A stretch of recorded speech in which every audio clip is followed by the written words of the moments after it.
This session is the Internet Technology session. There's 3 presenters this afternoon. 2 will be taking us quickly through QUIC, and 1 will be doing an IETF roundup. So I think just to get going on the QUIC discussion, I'll ask Bert van der Veld to come through and tell us a little bit about what's happening in the QUIC space. This should be interesting, because I think it will be a first for most of us. Bert.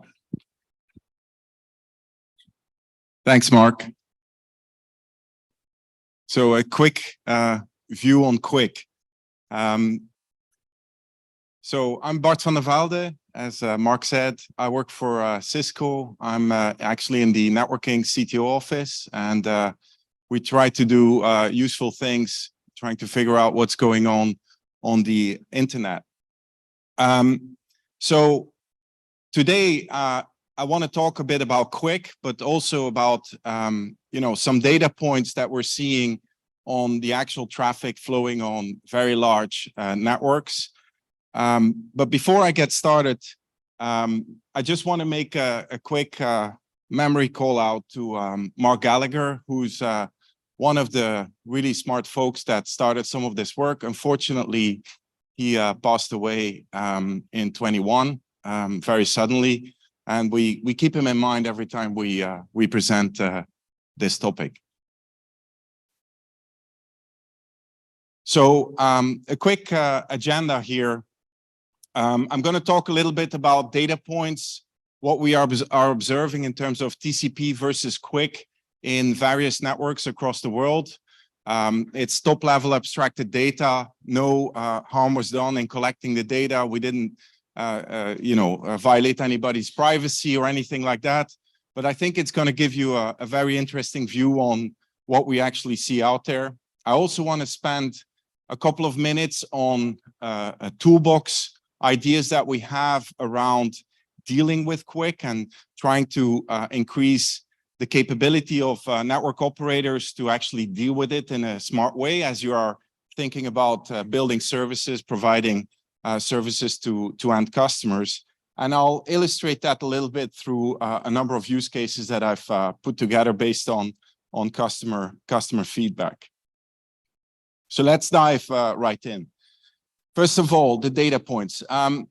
We call this section really the new internet because the internet doesn't look anymore the way we, and I'm going to date myself, we thought about it in the 90s or even in the early 2000s, especially with all the rise of OTT and apps. Things have changed quite dramatically. We started this work around 2020, where we got a very large data set from a major US carrier, a mobile network, where we started digging in. They asked us, could you do an analysis on our traffic and see what you can conclude, what you can recommend based on that data. And here's some of the top-level conclusions that we had at that point. First of all, the internet is encrypted. 90% of the traffic we saw then was effectively fully obfuscated and encrypted. So anybody who thinks about looking inside the data packets is really looking at a very small proportion of the internet traffic that we have today. The second big thing, and this is quite obvious to all of you, I'm sure, is that the volume of cloud has grown exponentially, and essentially it's a big siphon into cloud providers that you see now. So 70% of the volume at that point was going to a bunch of top destinations. You see the big logos here. I'll remind you, this is a consumer-orientated mobile network. Also, very important thing we saw was when you look at the flows, 50% of the flows are actually DNS traffic. So DNS is de facto the massive load balancer and directional system for any of the traffic going on the internet. So massively used to actually steer traffic. And then the thing we started scratching on was we saw this protocol QUIC started delving into it, and essentially saw 20% of traffic at that point being QUIC. And we kind of extrapolated from that, saying, look, this is going to keep growing, and I'll talk about that. And QUIC today, as some of you might know, is a fully standardized protocol, IETF ratified. So it is there, and it's there to stay. That's kind of the upfront giveaway of the talk. Did I switch it off? Slides are not moving. So one of the key things that we have concluded is the internet is really converging on a new normal, right? You have a very discrete set of super large cloud domains driving, 80% of traffic. And the long tail, or the traditional internet traffic is really relegated to a very small proportion of the internet. So the any-to-any behavior of traffic is kind of moving out. Also very important, the CDN traffic is massive. Both the big logos you see have their own CDN capabilities, but there's a bunch of large players out there accelerating traffic and essentially moving massive amounts of traffic across the globe. Now, we kept tracking this, and we fast forward here 18 months, and this is a different data set from a different region, from Europe. I'm from Belgium. So a tier 1 mobile carrier in Europe, we saw this. So remember, I showed you 20% of traffic that we saw on that first sample. Here, effectively, you got the YouTube and Facebook, where YouTube and Facebook de facto have switched to default QUIC. And if there's some negotiation going on, they might drop back to a TCP stack. But in most cases, they essentially pump all their traffic over QUIC, which is remarkable. Effectively, Facebook upgraded their Facebook app on the phones and switched to QUIC pretty much overnight. And that goes for the power of application providers actually controlling a part of the networking stack and being able to, like, mass scale do a migration. This is very different from other migrations we've seen in terms of technology stacks in the past. And so on the overall volume perspective, we saw then in early 2022, 43% of traffic volume being QUIC versus TCP 53. So it's almost like a 50-50 situation at this point. And then if you zoom in on the top 5 apps, and you see the logos here, essentially it's actually become an 80-20 rule. 80% of the traffic of those top 5 apps that are running on these networks are running over QUIC UDP to get to the content and to provide the content to the end users, which is super remarkable. Now, there's more data. There's gonna be a quiz at the end, and I'll ask you all the questions about the data I've shown, if you can remember the numbers. But essentially, we split it out here: volume versus flows. The big 5 apps that I just showed, controlling 48% of traffic, and QUIC in general being roughly 40%. So that's the big chunk of volume. Now, on the flow side, what we saw was that essentially the number of TCP sessions is higher than QUIC sessions flowing on the network. That's mostly related to the fact that the QUIC, as it's being implemented by those major applications, are super efficient. They know exactly how many sessions they need to set up, and they're very tight and restrictive there. So they deliver fast the content. You could use QUIC in a different way, but this is how they drive the fast delivery, fast start of video content, etc. to your phone. So the TCP sessions has a larger size of the total pie. We think essentially because there's a lot of transactional related, IoT related activity going on networks as well, and that's where TCP is still in massive use. So we recently did a sampling in Latin America on a mobile carrier, and you see roughly, you know, the same type of profile coming out. So we have really gone to a global phenomenon of this QUIC percentage of traffic and volume that you can sense across the world. We had some wireline fixed broadband sampling as well, because I talked about mobile traffic for the most part up till now. And you see that it's not that different. There's different sources of where the traffic is coming from based on, you know, how CDNs are implemented, how things are actually done on the fixed line side versus mobile. But essentially, in terms of volume share, QUIC is also in the 40% mark of volume percentage. There's also a bit of a nuance in fixed line. There's a lot of usage of laptops, etc., who are browser driven, not app driven, and that the browser has some level of negotiation capabilities as to what stack to pick, and it depends really on the version of operating system and browser you're running. So that explains some of the discrepancies or differences between mobile and fixed line traffic, we think. So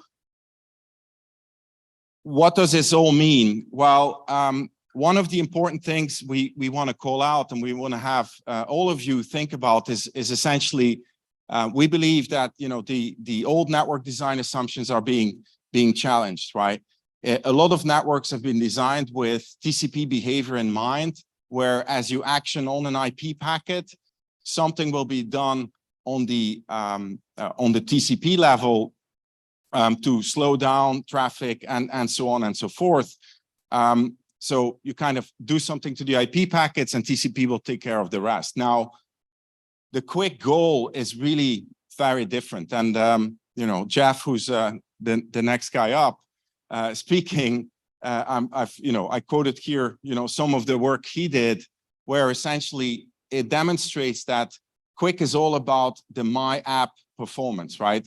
It's literally in the user space on the control of the app developers as to how they want to drive behavior, how the app is sensing the bandwidth it can find on the network, how it backs off, how it doesn't back off, and so on and so forth. So on the slide, what you see is essentially as you are adding TCP sessions against the QUIC flow, QUIC actually takes the same share of traffic as you increase the TCP sessions. The TCP sessions start sharing the remaining bandwidth. So you could call that selfish or smart. I'll leave that in the middle, but it's definitely the type of behavior that you will see in networks. Uber did actually a very interesting study a while ago. I don't know if you've seen that, where they were investigating what the best networking stack was that they should use to get the good response times. And they found that the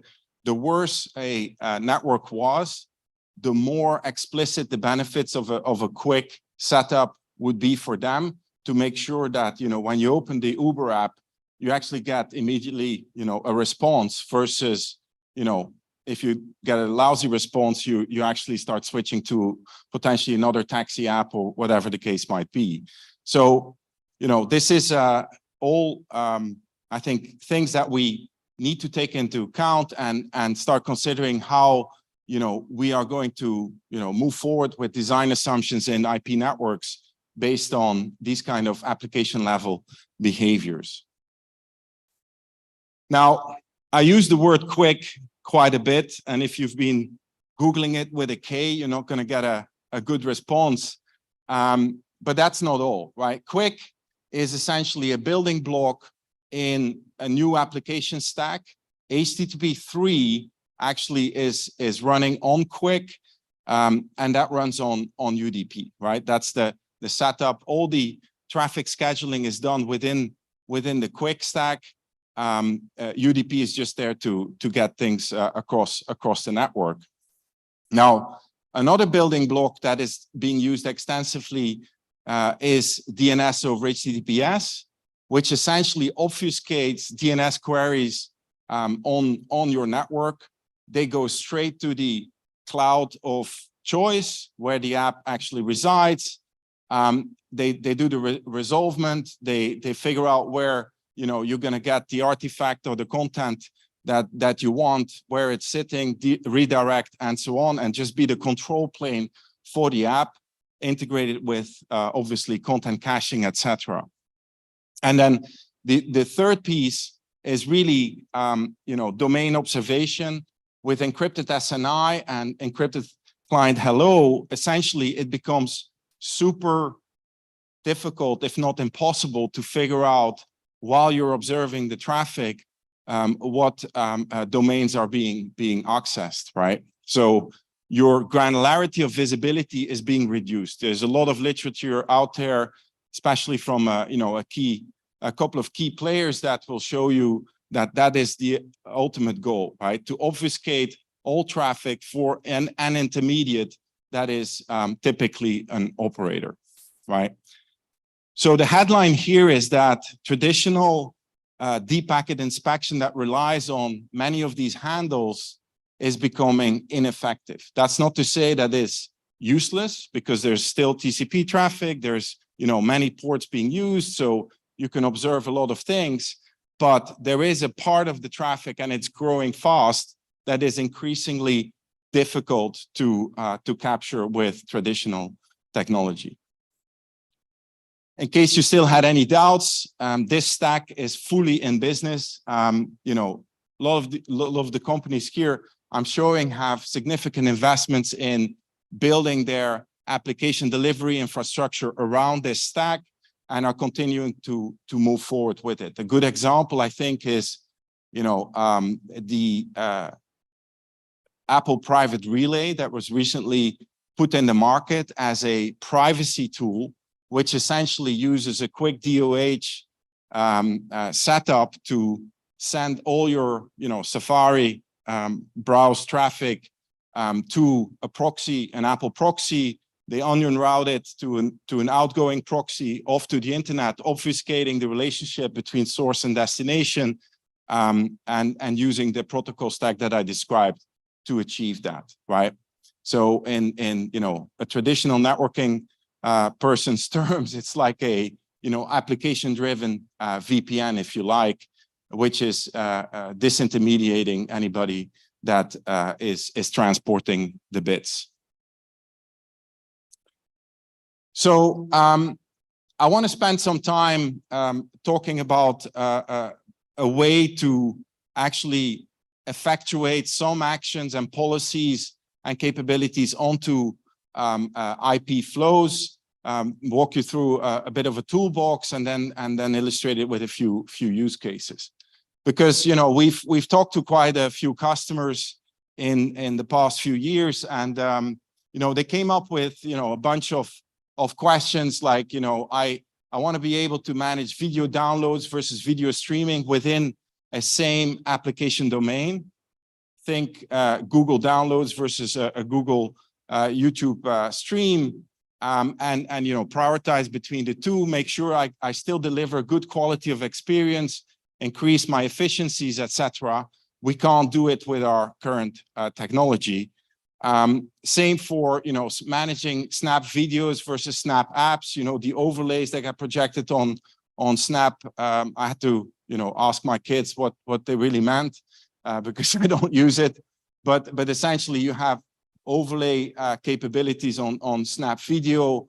How do you make sure that goes through well? And then other apps are limited potentially in terms of how much bandwidth they get.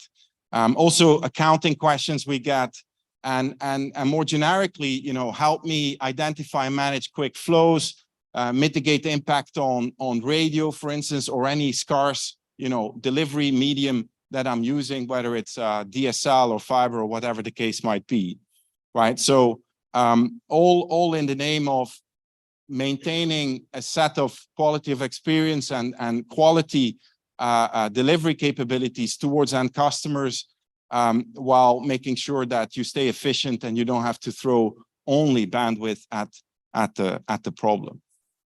And it turns out that actually you can actually in the time domain look at applications and figure out what they are to some extent and start categorizing them, because a TCP video stream will be, showing a different time domain behavior than a QUIC video stream, or a UDP-based live video stream, or a simple download of a video. These are all examples of videos, but you get the point, right? You start looking essentially at time domain behavior of flows on your network. And if you build a system that essentially does that recognition, you can start categorizing them high level into what they are. Are they a download, a real-time two-way application, a short, mid, long-term video, real-time one-way, etc., etc. You essentially start building models that allow you to detect and observe. Now, the other piece is, and again, Jeff, I took the liberty to take one of your slides. You need to be able to essentially understand where congestion is happening and start being able to act on that, because ultimately, operators want to deliver good quality to end customers, and congestion is clearly when you start acting. If everything is flowing, why bother delving in and singling out flows? It's only when there's congestion and deterioration on certain users that you want to make sure you start having a capability to optimize and act, right? So if you can infer congestion, figure out that certain scheduling algorithms are behaving differently, you learn them, you can essentially start using that. And then thirdly, there's a need to essentially have a programmable traffic management tool which will allow you to action upon those conclusions that you've just drawn from the congestion observation and the flow observation. You can either do that real time and have APIs that will enforce a certain policy, or you can do precompiled setups where you say, okay, I want to do X on the network if ABC happens based on the detection I did. So the toolbox, we think that is going to be very useful, looks a little bit like that. And sorry for the eye chart here. But essentially, it's all about time domain observation of the header, look at source IP, destination IP, protocol, right? That's still visible. You look at the header, you look at payload size, and then the spacing between the packets, and you can figure out what's going on in your observation. You then infer what protocol and app is being used. With your congestion detection capabilities, you can figure out whether something's going wrong, i.e. getting congested or not, and then based on that, start applying a level of control that you think will effectuate the service you're trying to deliver. This doesn't have to be negative whatsoever, right? I think the ultimate goal is to get good quality to end customers. So with that, I think we can build quite a number of use cases. And the first one, but very obvious one I want to call out, is the fact that with these tools, you can start actually monitoring and analyze what's going on in your network. I think there's a very big need in the industry to actually know in a more granular way what is actually being consumed on your network, why the bandwidth is getting used, what's going on, and essentially use that as a simple way of input to future planning, et cetera, right? Decision making. So that's one of the things that kind of flows out of this quite obviously. The other thing is, and what I'm showing here is a differentiation between two flows with essentially the same source and destination. Let's call it a YouTube download versus a YouTube streaming, where you differentiate between, the downloads. I'm just going to let go; they take care of themselves. Whilst the streaming video, I'm not going to let it, grab a whole set of resources on the network. I'm actually going to, police or shape it to a certain rate, and then essentially let it go from there, right? So you detect it, you then essentially decide that's the flow you wanna grab, and you start policing in this case, but you could just as well do shaping. The other example is, and this is a radio network optimization technique, but you could use it for fiber networks as well, is where you essentially figure out that under congestion, certain flows are going to be paced and shaped into certain zones, so that if you have a congested cell, the customers who are not using that video flow are getting their traffic served up in a normal way, and you essentially hold back the dominant elephant flow that you've detected on the network for some time, and then let it go. The reason this works really well is a combination of things. One is you're not dropping packets, you're shaping them. Secondly is, typical video streaming apps, they buffer the traffic anyway on your phone or on your device, and therefore it won't have a visual impact on the end user that is actually getting his traffic shaped. So you're opening up the spectrum to other consumers on that same cell under congestion, whilst you're pacing the big consumer of the cell capacity. And from there we iterated towards actually a interconnect scenario, where essentially a customer came to us and they said, we have a committed information rate, an SLA with the serving party, a wholesale operator, where if we burst traffic, we pay more. If we stay within the envelope, people want to consume more, we actually are affecting the user experience. So we don't want to do either one of them. And so we use this technique to essentially get to a point where you can single out large elephant flows, detect that there is congestion, and then decide to hold them back and pace them, so that you're bursting over the committed information rate is actually not happening, and you don't end up paying large bills for this interconnect. So it's kind of a fair use capability for your end customer, and also a big money saver for the operator itself.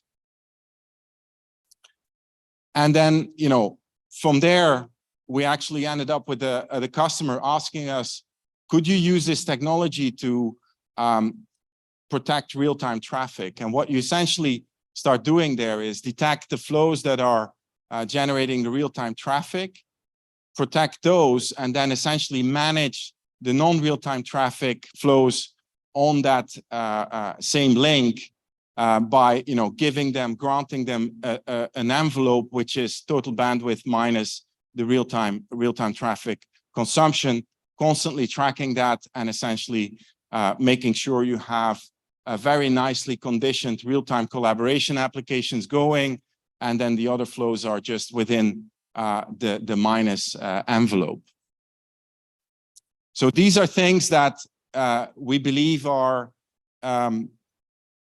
IP friendly and longer term capabilities that will help you essentially manage quality of experience on networks without having to forcefully try to depacket and inspect traffic that is 100% encrypted in all of its dimensions, the control plane as well as the data plane, right? Observe IP headers, look at the time domain, and act from there.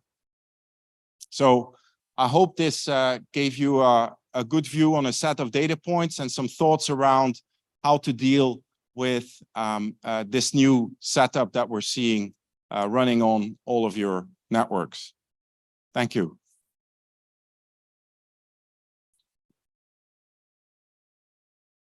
Thank you very much. Bart, any questions for Bart? I came a long way, so don't hold back. Belgium is a long flight. I suppose the one question I'll have maybe is,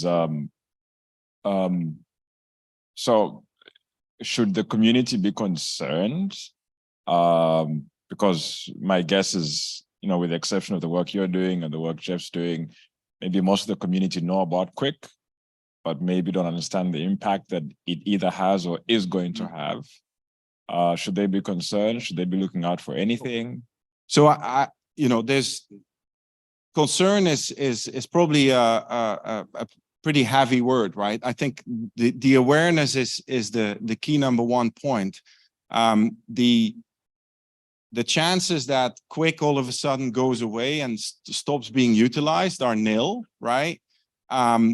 What I think, what we're telling quite a few operators is to look at some of the, you know, services that they have running, the definitions, what assumptions do they rely on, and are they still valid, right? So a whole scan of a portfolio, especially many operators have regulatory requirements, which they effectuate through, you know, DNS manipulation, for instance. That just got really hard, right? So if you know, I was given an example of an operator that gets the phone call for when illegal gambling sites are detected, and what they do is, you know, delete it from the DNS. But you know, if everything on the Safari browser is tunneled into Apple, they're actually calling the wrong guys, right? The government is calling the wrong people. So these are the things that, you know, you kind of have to go through and check the, you know, previous made assumptions and verify them against some of the points I've laid out. Okay. All right. Thank you so much. Then I'll give it to the real expert, Jeff.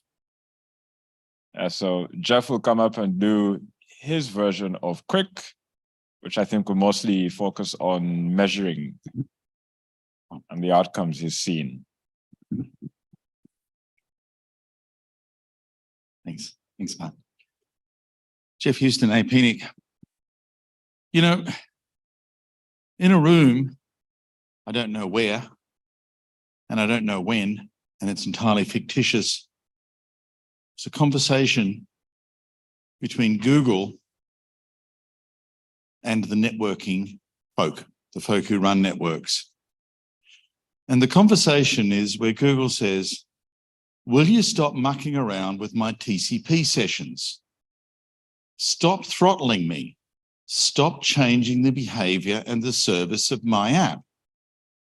And the network folk are going, our network, our rules, no. And Google says, I'm warning you, this is serious. Stop playing. There's a line. Cross it, and I'm taking everything off the table. The networking folk go, no, you weren't listening. Our network, our rules. And Google says, my apps, my transport, my encryption, I'm turning off the lights. There is no flow left. Nothing. It's all gone. So I actually want to look at QUIC from the point of view of understanding who can do it and why this is the transport protocol we at the application level have been demanding for the last 20 years. Because QUIC is not an accident and the encryption is deliberate and it actually serves a whole bunch of purposes. All of them actually solve real issues. So, here's QUIC, yeah? You've probably seen this before, Traditionally, and HTTP2 is a really good example, I have underlying datagram IP. Nah, it's just datagrams. On top of that, I layer TCP. Now, TCP does all the magic. It's the two endpoints at either end. The network should never look. The network always looks. And what it does do is every time I send a packet, I hang on to a copy of that packet and I wait for the other end to positively acknowledge that it received it. When I get that positive acknowledgement, I can drop the packet because I know it's got there.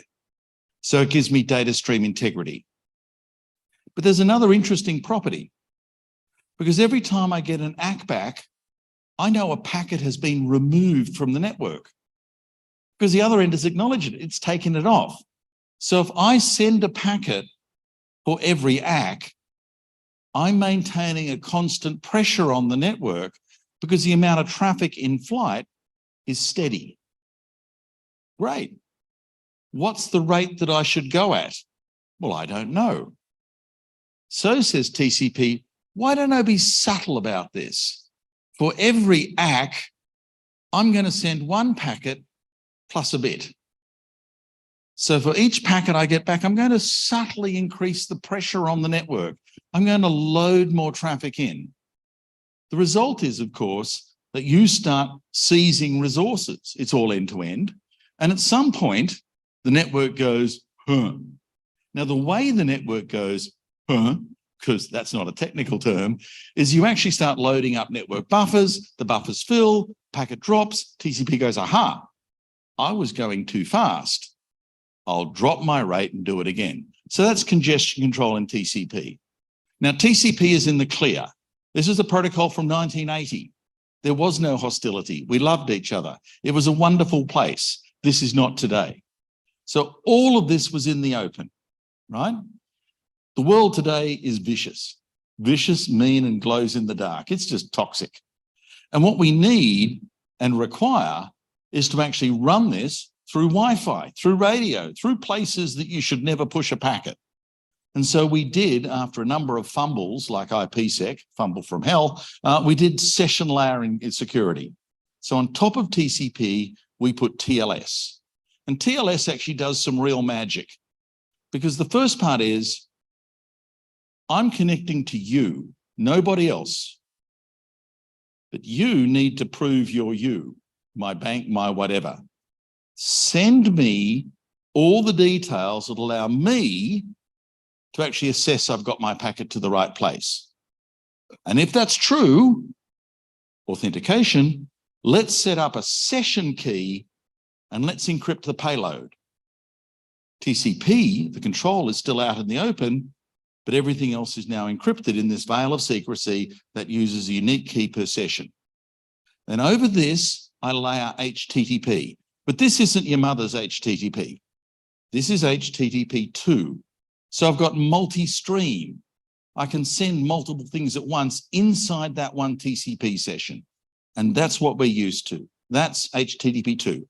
QUIC takes TCP and TLS and squishes it together. Just simply squishes it together, and I layer it on UDP. So the functions of TCP are inside QUIC. The functions of encryption of TLS is inside QUIC. Some of the functions of HTTP, multi-streaming, is inside QUIC. And on top of that, I put UDP. Sorry, I put HTTP. So it's the same, but different. And to understand why this is useful, it's useful to actually understand what TCP is really doing. So it's a transport protocol that does reliable adaptive streaming. Very carefully written sentence. And it has nothing to do with the network, or shouldn't. It's a state between the two endpoints going, hi, hi, let's talk TCP. It's a very, very old sliding window protocol. I open up my window while the network is good. I collapse it when the network is showing congestion. And I use this technique of ACK clocking to make sure I don't stress the network out. Every ACK I get means I can send data. So I'm constantly pacing against the network capacity. And we've tweaked it. We've tweaked it a lot. We've had 40 years of tweaking, multi-streaming, and to some extent, remote procedure calls and similar. We've tried to make it do more, but in many cases, we've failed. Our efforts with radio have been hideous and difficult. Making it work over all kinds of radio networks has been difficult because TCP was actually written for wire. It was written for a constant delay. As soon as you get to a system that is noisy, chaotic, and packets get lost because of radio interference, TCP goes, wow, the network's really full. I've just got to go slower and slower and slower and slower. And our early efforts with TCP over mobile radio were abysmal because the wrong signal was being, sent back to TCP going, you're going too fast, better back off, where it was really just radio loss. TCP is open. It's a 1980s protocol. And so everything looks, everything interferes. Remember, Comcast at one point says, you know that BitTorrent peering, whatever protocol that was that did pirate a video? That's evil. I'm going to look at packets on the wire, and if one of them is you guys running BitTorrent, I'm going to kill it. You could in TCP because everything is in the open. So people intervened in all kinds of ways. End-to-end encryption, afterthought, not designed in. That's another round trip time. It's just slower. So, it's not everything for everyone. TCP is a set of compromises to make some things happen, some things it does well, some things it doesn't. So what does QUIC do? Well, you can't run QUIC on IP. So much middleware is looking for TCP or UDP, and if it's not one of those two, you're dead. Does anyone remember trying to tunnel IPv6 over, what was it, Protocol 40? None of you remember it because it didn't work. It just didn't work. You had to put it inside TCP or UDP, or all the firewalls went, no, that's a bad packet, don't go there. So in some ways, you could never do QUIC over IP. You had to do it over something, and you've only got two choices, TCP or UDP. Didn't want TCP, QUIC had to run on UDP. And what it does then is the cunning trick that everything else, reliability, session control, etc., is done in the application. Now, think about this for a second. You're an app designer and you obviously invented Facebook Mark II, and it's brilliant. You need to move data all over the world. Everyone's using it. And if you could just get TCP to do this, it'd go even faster. Hello, Apple, can you change your TCP stack in all your iPhones? No, but I really need this. Well, I don't. Okay, Android, can you change your TCP stack in all your Android handsets? No, but I really, really, really need it. So, not going to do it. The application world is sick and tired of waiting for the lower layers of the protocol stack to make changes. They're not in the same economy. They're actually doing different things poorly and slowly. The application world said, fine, this machine, this mobile, this endpoint has got so much capacity. It's got processing, it's got memory. I'll solve my problem without you. Everything is up in the app space. So now the entire TCP part is in the app, not in the kernel.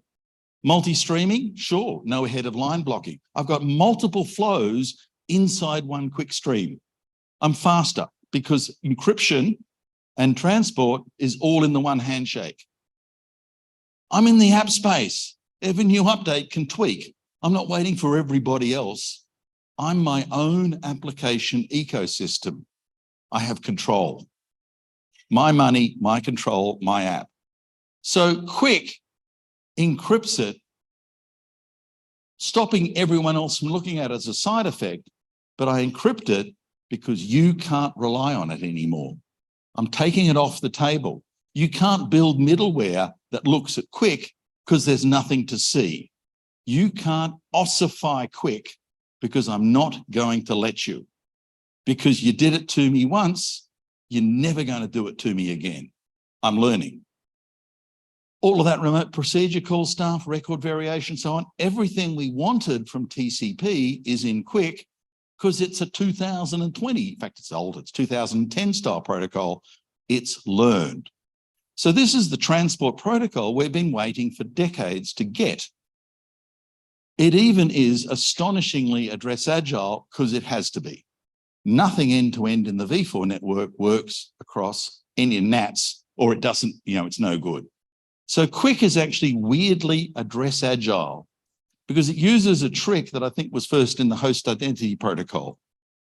We exchange a couple of session keys. It's inside the encryption envelope. If you've got a NAT between you and me, and that NAT changes your source address and source port on the packet to me, because NATs do that, because it's UDP, not TCP, they will do it at random times. That little key is still the same. If I get an incoming packet from somewhere that looks foreign, that still has the same session key values, I send back a challenge. Is that really you? It's all encrypted. If you have still the same session encryption key, you will answer, I will flip to the new state. So I can move across NAT bindings within 2 round trip times forever. So it's not only address agile, but responsively address agile. It's what we wanted for all the broken NATs. No more stun, turn, blah, blah. You use QUIC and it just says, fine. I don't care about your binding. It just doesn't matter anymore. All those problems with fragmentation, don't. Every packet is 1200 octets. Possibly less, but that then leaves a signature. Pad it out if it isn't. Keep the size constant, keep it low, don't fragment, you're not allowed. End of fragmentation. Fragmentation was a nice idea. It made the V4 network work, but we're over it. The V6 solution was 3 orders of magnitude worse, far less reliable, and was the fragmentation you put in when you didn't really want to fragment, and anyone who tried suffered an evil death, DNS, oh my God, it just doesn't work. QUIC says, look, forget it. It was dead, let's kill it. There is no fragging in QUIC. It never retransmits a packet. It never retransmits a packet of the same number. So there's no confusion with retransmitted packets, there are none. It will retransmit data, you have to, but in new packet numbers. This makes the job of sequencing in QUIC so much easier.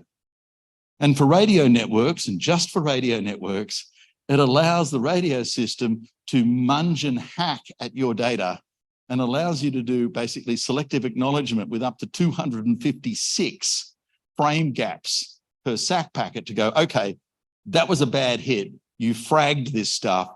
Here are all the gaps. Fix those gaps and we can move on. So it actually recovers a whole lot better to radio bursting. Every QUIC packet is not part of a stream. It's its own packet. So encryption and decryption does not depend on packets on either side. Each packet is its own encryption event. And the other thing is, weirdly, there's UDP packets, there's QUIC packets, and there's frames and flows. You can put multiple QUIC packets in a single UDP packet as long as you don't go 1200 octets. That's perfectly fine. So what you actually find is this sort of the flows, the frames, are embedded inside QUIC, which is embedded inside UDP. Everything that isn't UDP, with a very small number of bits exception, is encrypted. It's something the 2 endpoints know and nobody else. So these streams are themselves reliable. And bizarrely, I could run BBR on one stream, Reno on another, and QUIC on another if I felt so warped. You can do that because each stream is independent, and this is all in user level. I don't have to wait for Apple to build it next century. I can do it. It's my app, my control, my bits. So it's quite clever in that respect that I can do my own congestion control. I can do my own relative allocation of capacity. This argument that the network needs to know in order to be wiser than me, it's my app. I don't want the network telling me how my service works. It's my app. I know. So I'm not going to have a discussion with the network anymore. It's over. They crossed the line. My patience is finished with you guys. You're commodity bit carriers. There's the swamp. Live in it or die. I don't care, says Google, and they're right. All of a sudden, the control is back up there. I have my own resource allocation between flows. If I want unreliable encrypted datagrams, I've got it. If I want reliable datagrams, I've got it. If I want remote procedure calls, I've got it. So yes, remote procedure calls, finally. Lost, misordered, duplicated messages, QUIC handles this. It does everything HTTP2 wanted natively. Load balancing, whoa. That's the bit that's actually really hard, because we've always thought of load balancing as a network artifact, not as an application artifact. QUIC is making everyone rethink in the data centers that when you go to QUIC, all of the information needed to separate out what's going on needs to happen inside the QUIC encryption envelope. And folk who are doing QUIC at scale vary in the way they're responding. You could have QUIC as a front end and put the load balancer directly behind it and do almost standard TCP behind it in your data center. You could share encryption keys if you're feeling brave. You can do a whole bunch of things. There's no standard way of doing this, but it's certainly one of those issues that at scale in a data center with QUIC, new thoughts are needed. You can't just rely on the 4-tuple, because with NAT and UDP, the 4-tuple isn't stable anymore. All those packets have their source addresses and now effectively random. So large scale QUIC with load balancing, think hard, be very careful. DOS, every packet needs to be decrypted. So if you're running QUIC on an IBM PCXT, forget it. You know, you're going to have to decrypt every single packet with the session key in order to understand if it's really yours or not, which means all incoming packets need to go through that mill. But it's symmetric crypto, it's not asymmetric. The load is relatively light. For computing today, this is not a big issue, but nevertheless, you are exposing more of your compute as an endpoint than you were otherwise. There's no kind of filter of it's got to be addressed to me. You've got to decrypt everything to know that. So I'm doing a slightly different work than the previous presentation because I can't see your traffic, but I can see your apps. So I want to know if I turned on QUIC in my server, if I changed to something that used QUIC, how many of you would use it? How much QUIC is possible? Not how much do you use, but how much is possible? And even when I do this, does everyone use QUIC if I turn on my QUIC service? Does everyone just use Chrome and it's all going to work? Or is it more subtle than that? So I did the standard thing. I set up my web server. There's a version of Nginx that actually has QUIC functions included. Yay, wonderful, it now does QUIC. And, you know, I'm hip, I'm with it. I know all about HTTPS records in the DNS. So I use this switch, which is the application level protocol, ALPN field, and say, look, I'm capable. If you look me up in the DNS with an HTTP record, I'm going to speak QUIC. So it's safe to aim QUIC packets at me, I'll answer. Before we got to that, there was an older mechanism that's been around for almost 10 years. And it's basically QUIC on second fetch. Because inside the content, you actually have an HTTP field that says, you could have got to me on QUIC, alt service, H3 equals 443, and the next time you come to me, if you go QUIC, I'll answer. You can only get that to happen on the second query, right? Not the first, because you didn't know, because there's no signal. So 2 ways of setting up a QUIC, and actually that's important, because that difference between the first and second fetch becomes really interesting. So we set this up, we were relatively naive. This is June, July last year, and we didn't see 30%, we didn't see 70%. 3.5% of users used QUIC for the second fetch, and about 1% are seen to use it on the first fetch. It's kind of, well, less than I thought, but quite frankly, 90% of you run Chrome. You really do. It's a Chrome world, like it or not. And Chrome's been doing QUIC since, you know, Granite and the years of time, 2020. So why isn't it 100%? Why is it 3.5%? Because that just looks weird. It should be a lot higher. So I looked around at others. Cloudflare report 29%, not 80. You kind of go again, why is that number low? Because if anyone's running a 10-year-old version of Chrome, for God's sake, don't. It's really insecure. All the bugs have been found. You don't want to do that. So if people are running current, it should be a whole lot higher than it is. So maybe my methodology is wrong. Why don't, instead of doing this fetch twice, I ask 7 times, fetch this, wait, fetch this, wait, and do this often enough that I'll flush it out? No. Didn't make any change at all. Wow. Go back and think about this. What's the one property of HTTP2 that was different from HTTP1? And the answer is persistent TCP/TLS. Every single session, they try and keep it open to avoid the overhead of additional TLS. You know, that extra handshake was expensive.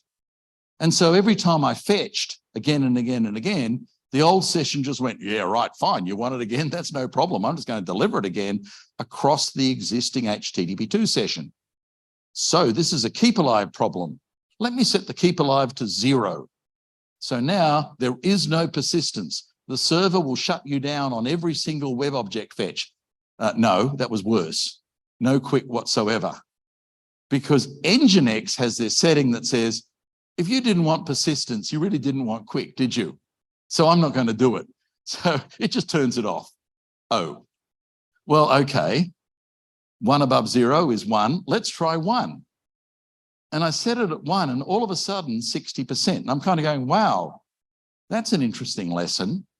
So it wasn't the 7 repeats quickly. It was the keep alive of 1 that seemed to make this work. So, 57% on repeat fetches, around, 63% quick use of Chrome. Not as good as I wanted, but not bad. But the folk who were doing it on the first fetch was the new version of Safari, because the new version of Safari only uses the DNS.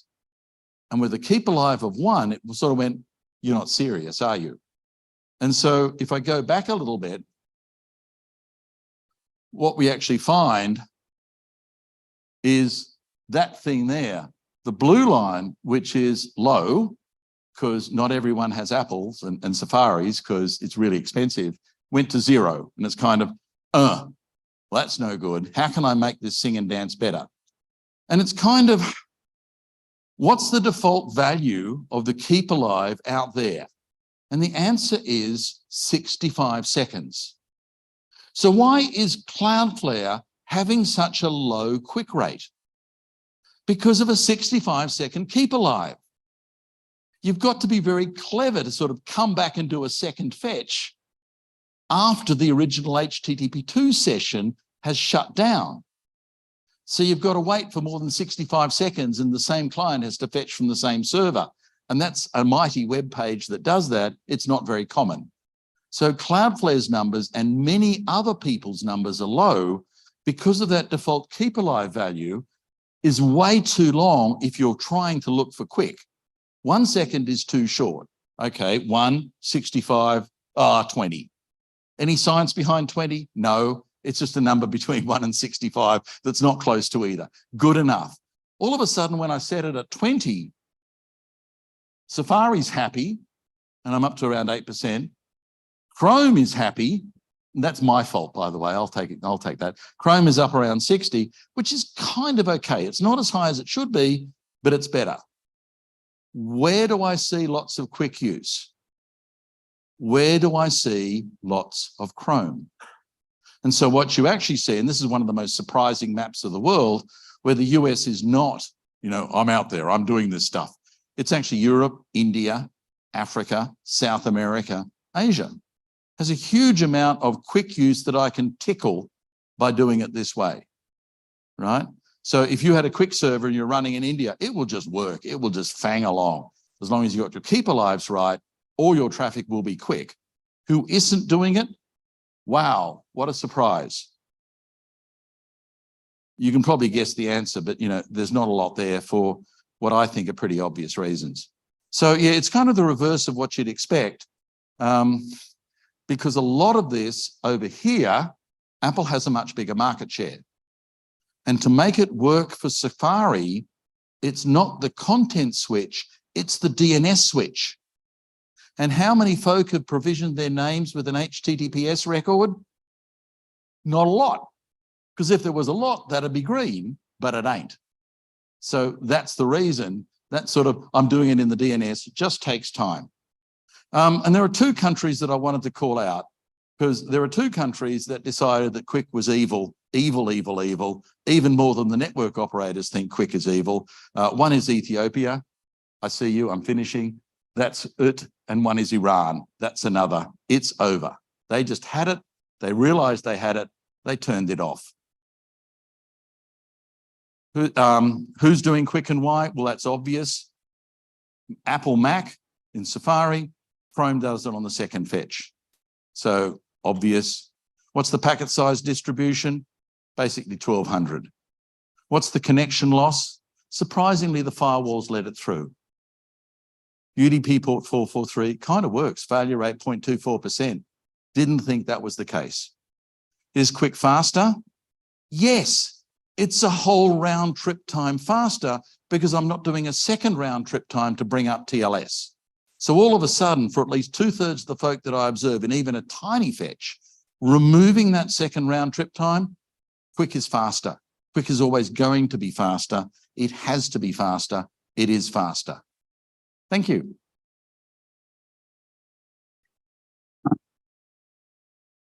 Do we have time for questions or have I blown it completely?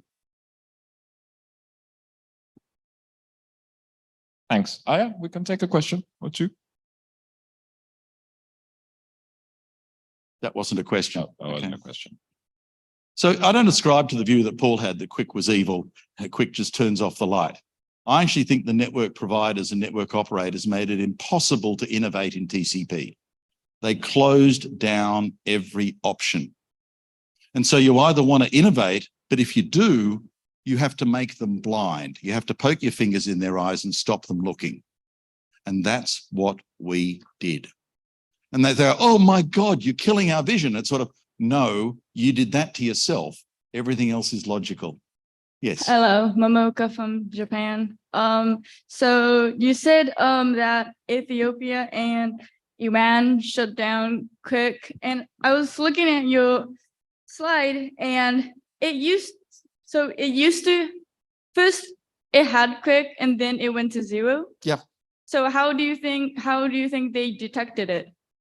Oh, both of those countries push all their traffic through a small number of gateways. And because like they don't do that just to amuse themselves. They look at the traffic. The gateway has a filter. They just turned on a filter that says, I don't like UDP over 443. Smack. So because I thought if they didn't like QUIC, like why wouldn't they just have a firewall for UDP 443 from the beginning? Not. They didn't know they didn't like QUIC until you started using it. Okay, so you started. No, you, the users, started using it in Ethiopia and Iran, and Ethiopia and Iran said, we can't see what you're doing. That's a bad thing. Let's stop you guys using it. Okay. Okay, that makes sense. Thank you. It makes sense. It makes very depressing sense, but it makes sense. No other questions? Thank you very much. Thank you so much, Jeff. Appreciate it. Next up, we'll have Paresh to come and give us an IETF roundup. Excellent. All right, good afternoon.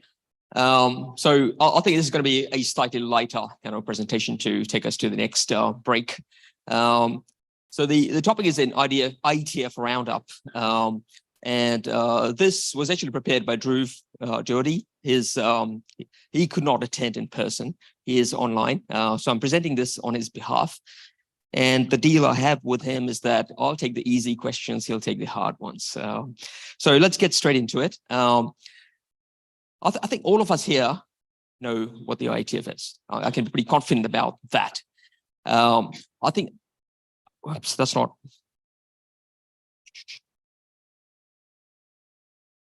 It's not advancing. Okay, cool. So, like I was saying, I'm pretty confident everyone here knows about the IETF. But I'm also pretty confident that a lot of the apricot community does not actually participate in the IETF. And so I'd like to spend a few minutes talking about the IETF and why it's important for the operator community to get involved in the work of the IETF. So briefly about the IETF, it works on standards. It works on standards that are used on the internet.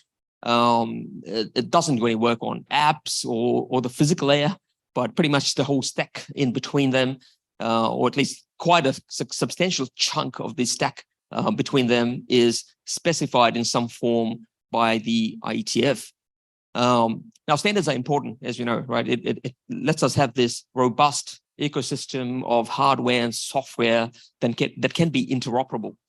And the thing about the IETF compared to other standards development organizations is that it's got a very open process for participation. The standards, and it's not the standards, right? There's a lot of informational documentation that comes out of IETF, that these are freely available. There's no charge for actually using them. The mission of the IETF is to make the internet work better. And it does this by producing very high quality documents and specifications. So today, when we look at the IETF, it is a large community, and I use that word very carefully. It's a community of a lot of like-minded people, network designers, engineers, architects, operators, vendors, researchers, right? They all come together in order to try and come up with solutions for use on the internet and other private IP networks. So why participate in the IETF, right? As I said, the purpose of the IETF is to make the internet work better. And so the quality of the standards that are delivered by the IETF is very important. No? If you have high quality standards, then we can ensure interoperability. It impacts how your networks work, the stability of your networks. It impacts the new features and services that are coming in your network. So the thing about the IETF is that, you know, as I said, it's a very open community. There is no membership of the IETF. You do not need to pay anything to the IETF. The contributions to the IETF are made by individuals. So it recognizes individuals. It's not companies that are contributing to the IETF. Of course, you might work for someone, but it's individuals who are volunteering the time to work for work to contribute to the IETF. So it's very easy to get into the IETF. Now, when we build standards, it's always about trade-offs and balancing the requirements of different interests. So if you're not involved in this process, there's a good chance that your requirements, your needs may not be met in terms of what's coming out of the IETF. So really, the thing here is the operator community has to start becoming more of a participant in actually developing these standards than just being a consumer of them. So why would you participate? Like I said, that's one thing. Be a contributor, an active contributor to it. By participating, you can keep up with the new technology that is coming out. The IETF deeply cares about network operations. Although sometimes it may seem like an afterthought, it is actually very important to the IETF. And this can only come from operators. Right? Operators have a better view of operating networks than the vendors who are representing them. So get in there, help us to really understand what the real problems are. So, by participating, you can actually give some sense of whether the problems that the IETF is working on are real problems or they're science projects that someone is running. Are these real network requirements? Is whatever we're doing in sync with your expectations? You can bring in requirements around troubleshooting and so on, because you will be deploying this technology in a few years' time. So it's important to get into the development process yourself. So how can you get involved? Get directly involved in the IETF, right? So one approach is that you let your vendors and so on represent you. But by getting directly involved, the community can hear from you. They can assess the priority of the different requirements that you bring to the table. So you can provide these unique insights that no one else can. So use the operator card. This is very, very valuable, right? People will listen to operators because you're the consumer of this ultimately. So how do you actually participate? Now, if I think about myself as well, when I first started off looking at the IETF, I found it very daunting. There's hundreds of working groups, established people. How do you get into this? So a few tips. Pick 1 or 2 working groups that you're interested in that have to do with something that you're doing at work. Join the mailing list, right? For a time, you can just lurk on the mailing list, monitor what is going on. And then you start reviewing stuff and you'll find that there'll certainly be bits of input that you can provide to the work that is going in the IETF. Now, for a long time, a barrier to participation was the cost of attending IETF meetings. But what we have today is a capability to remotely join IETF meetings that is actually quite good. So there isn't much that you cannot do when participating remotely. You can present, even working group chairs can be remote and participate in the IETF. There's an interesting program by the IETF called the Fee Waiver Program for remote attendees. This is pretty much a no questions asked waiver for people who are interested in participating remotely, but are not able to do so because of the cost or some other reason. There's a whole bunch of new work that is coming out of the IETF. So if you find it daunting to jump on a moving train here, you can be part of something new that is coming out. And I'll look at a few of these a little bit later. So that's briefly about IETF. What I'd like to talk about now is to give you a bit of an update on the last IETF, IETF 15. That was held in November in London. And there was, once again, a lot of interesting content and discussions that took place there. So just a disclaimer, this is not an official IETF report. We don't have any sort of IETF liaison from APNIC or any of the other RIRs to the IETF. So this report is based on the work that is of interest to Dhruv and myself. So if you do have any other observations from other working groups of IETF, we'd be happy to hear them as well. So there's a few areas that are of interest for the apricot community when you look at the IETF. So one is the operations area. Like I said, operations is important to IETF. There's a number of groups there that look at operations.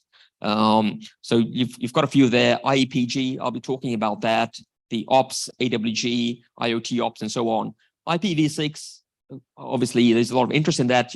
The 2 primary groups, V6 ops and 6man. There's all these routing groups of great interest to the community here.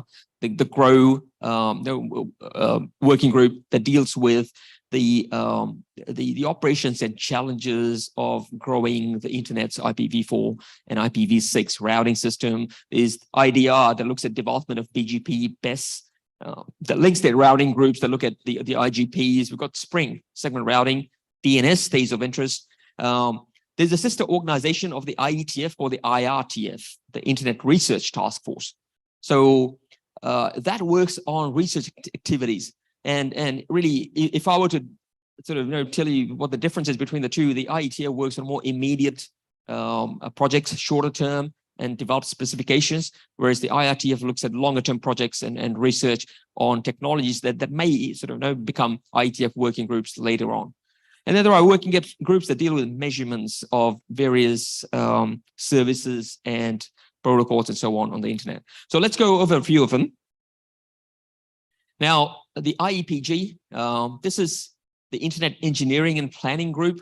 This is an informal gathering of operators. This usually happens on the Sunday prior to the IETF meeting. So it's not really strictly part of IETF, but it's kind of hosted there. And this is where operators come together to discuss operational matters, and we'll cover a few of them. So there's an RFC 1690 that was written by Jeff at all of 2 pages. It's probably the shortest RFC in existence. So it won't take you too long to understand that. So you can get a bit more of an idea of what the group tackles. In fact, it's very open. These are operational matters. So some of the things that have been discussed at the prior few IETFs are around, IPv6 extension headers, testing of them. I'll talk a bit more about that. DSCP traversal, BGP, BGP-SEC, and so many other items. Very easy to participate. Join the mailing list, right? You've got the address there. So at the last IETF and a couple before that as well, there was a fair bit of interest on IPv6 extension headers.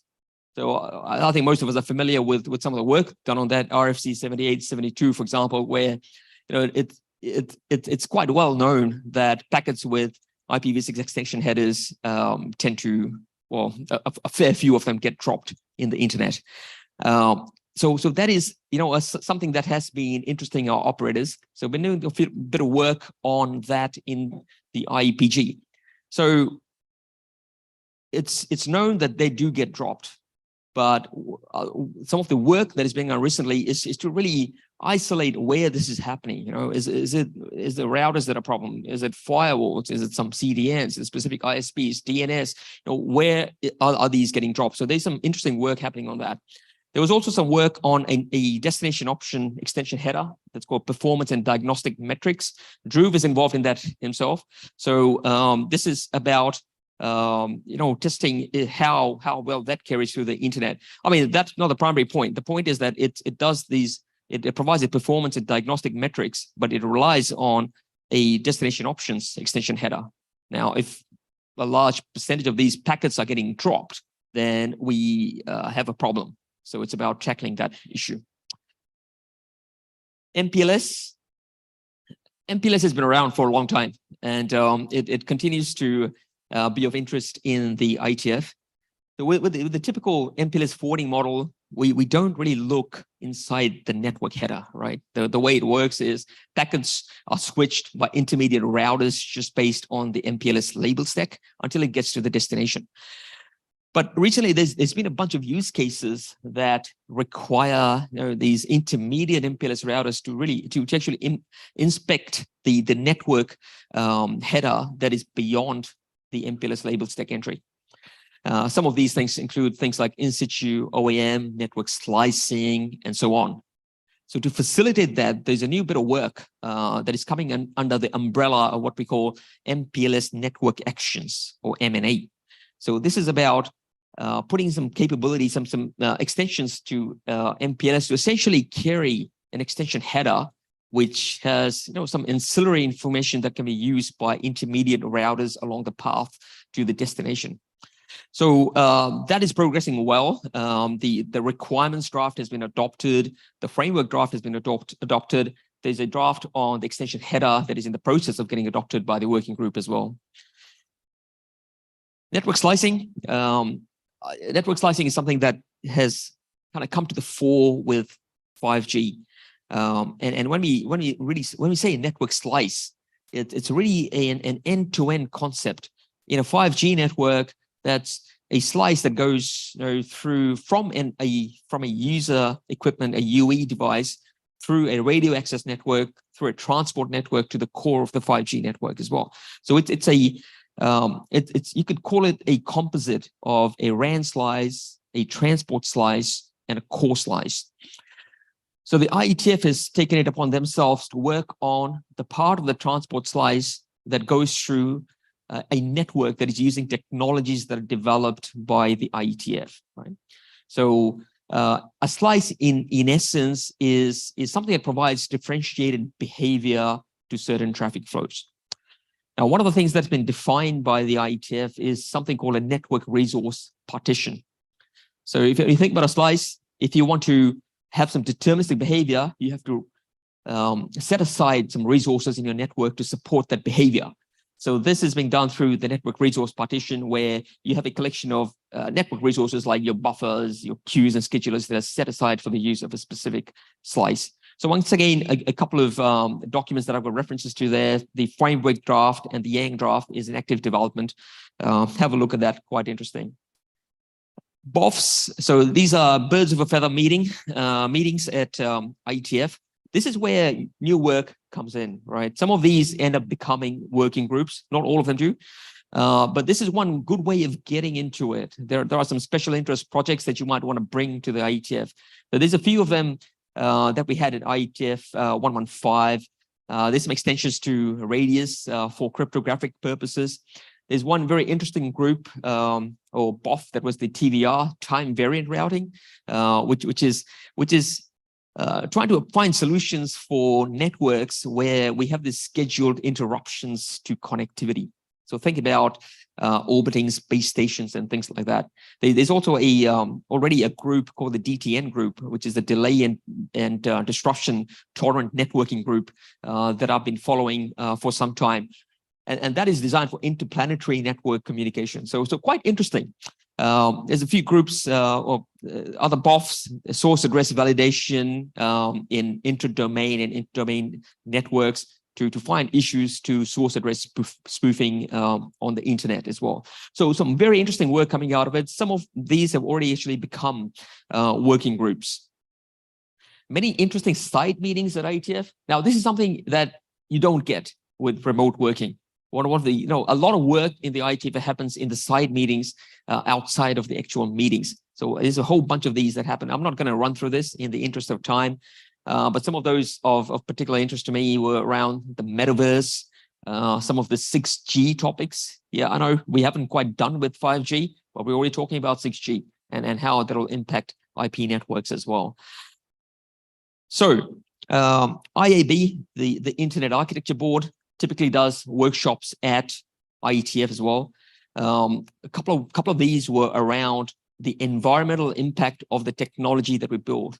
So it's the recognition that the work that is done by the IETF actually helps to reduce energy consumption and help with sustainability, with the ability to virtualize things that were previously physical.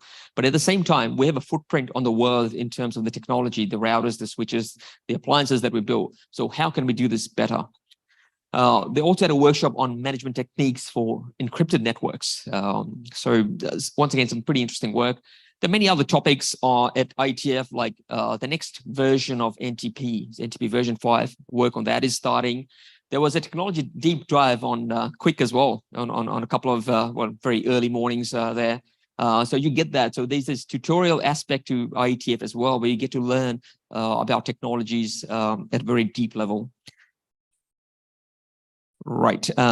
Okay. So that's IETF 115. We've got IETF 116 in a few weeks. This time around, it's in our region. It's in Yokohama in Japan. The IETF normally has 3 meetings in a year. They tend to alternate between North America, Europe, and Asia, mostly. This time around, we're in Yokohama.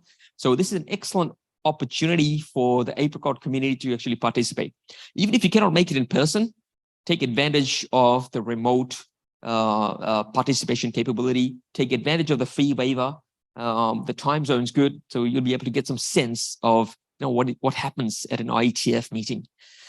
So some of the interesting work, I mentioned the TVR group, the time variant routing group. We had a BOF in IETF 115 that's now become a working group. So that'll be the first meeting of the TVR working group. There's also a couple of other interesting groups. There's been attempts to do that in the past.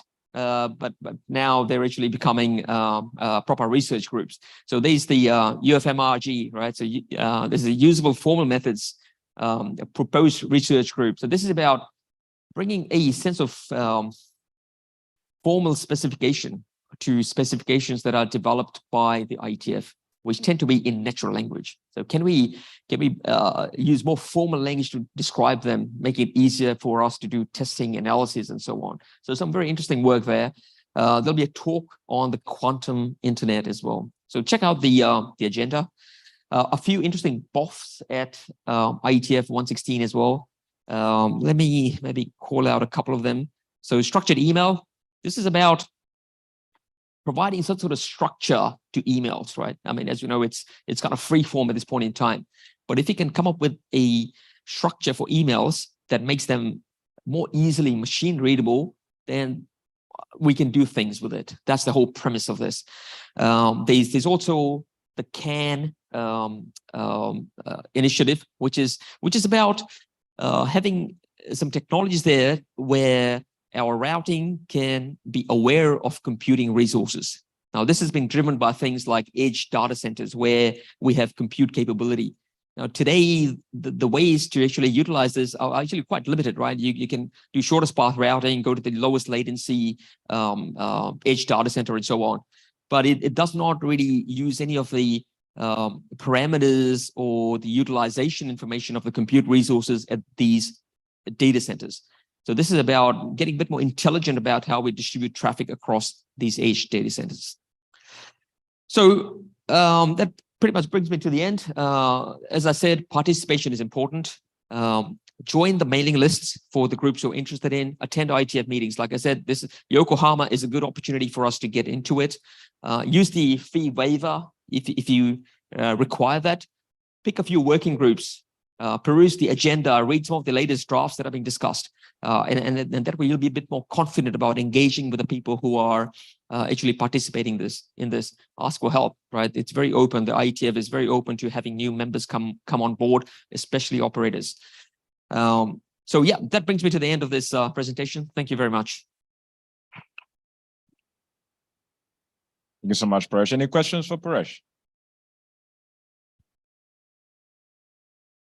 I want to take a poll. So I'm sure everybody here. So if you know about the IETF, raise your hands. Okay. I mean, he just gave a talk. The other question I have is if you're interested in participating in the IETF, raise your hands. Okay. So I don't know if this is something that is discussed at the IETF. We had a session early in the morning on the diversity panel, and one of the questions was, I mean, different but similar, in that how do you get more people into STEM? And I think I have the same question here. How do you get more people into the IETF? Because I mean, if I ask the question, who is interested? It's not a lot. Yeah, and I wonder why that is the case. It's the IETF has been trying a lot over the past few years to get people interested, right? Through I know word of mouth outreach kind of programs. But it's still it seems to be that there's this barrier to entry. The fee waiver is one way of getting around that. Remote participation is there. But yeah, I don't know. I'm not sure I have the answer for that, and that's part of the reason that we're calling for more action from this community. I mean, the conclusion I'm sort of coming to, even with, why we're not seeing more participation across, genders and profiles in the industry is maybe also the same, is that maybe people just aren't interested in that side of the business. Yeah, I don't know, maybe it's just too complicated or not that interesting. Well, but they are operating networks, right? They need to be interested, which they might find more fun than actually writing the protocols to all. Yeah, potentially. It would be an interesting question. I think that would be worth having at an IETF meeting. But, absolutely. Okay. I think Drew was on the line. If he wants to say anything, maybe. No. Okay. Thank you so much.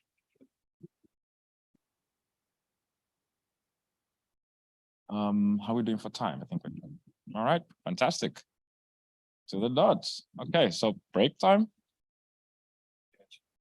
Okay, well, thank you so much for your attention and participation this afternoon. I think we'll see you in half an hour for the next session.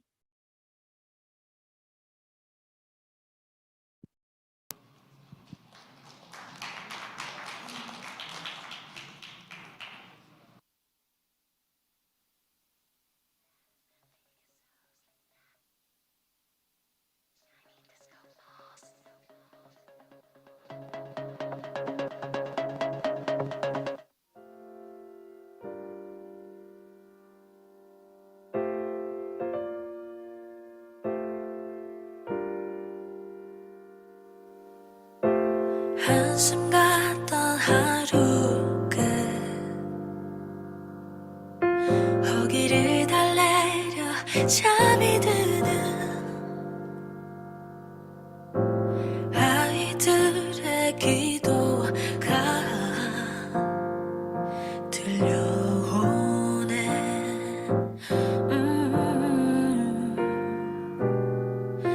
힘이 되어줄게. 내일의 희망을 노래할 수 있게. Link your heart to mine, heart to heart we try to be each other's light.